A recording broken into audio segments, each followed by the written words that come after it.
வந்து நதியா. நான் வந்து இப்போ ஒரு 1.5 இயரா யோகா பண்ணிட்டு இருக்கேன் மேம் கிட்ட. ஸோ பேசிக்கலா நான் யோகா அப்படின்னும் போது நான் எப்படி நினைச்சேன் அப்படின்னா, ஜஸ்ட் வந்து ஒரு மெடிடேஷனு இந்த மாதிரி தான் இருக்கும் அப்படிங்கிற மாதிரி நான் ஒரு யூடியூப்ல வந்து நான் யோகா ஜாயின் பண்ணாம இருந்தேன்.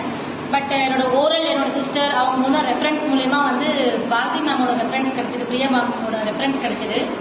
ஸோ இந்த கிளாஸ்க்கு வந்ததுக்கு அப்புறம் தான் எனக்கு தெரிஞ்சது இந்த மாதிரி ஹார்ட் யோகா இருக்கு, பிசிக்கல் யோகா இருக்கு அப்படின்ற ஒரு மைண்ட் செட்டே எனக்கு வந்தது. ஸோ நான் வந்து நினைச்சேன் இது ஏன் நம்ம வந்து பிசிக்கல் யோகா பண்ணணும் பேசிக்கா நம்ம. ஸோ என்னோட தேங்க்ஃபுல் வந்துட்டு கண்டிப்பா வந்து யோகா மேம் இருக்கு.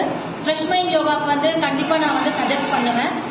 ஈவன் ஏன் அப்படின்னு பாத்தீங்கன்னா வந்து நான் எனக்குள்ள இருக்கிற கான்ஃபிடென்ட் லெவல் பாத்தீங்க அப்படின்னா, இனிஷியலா வந்து நான் என்ன திங்க் பண்ணேன் அப்படின்னா, என்னோட வெயிட் வந்துட்டு மினிமம் 76 to 77.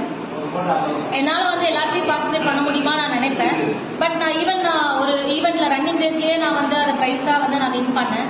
ஸோ என்னோட அந்த காலோட ஃபிளெக்சிபிலிட்டி பிளஸ் என்னால வந்து நிறைய நேரம் நடக்க முடியுது, டயர்ட்னஸ் இல்லாம இருக்கு, ஆக்டிவா இருக்கேன். So thankful to fresh mind.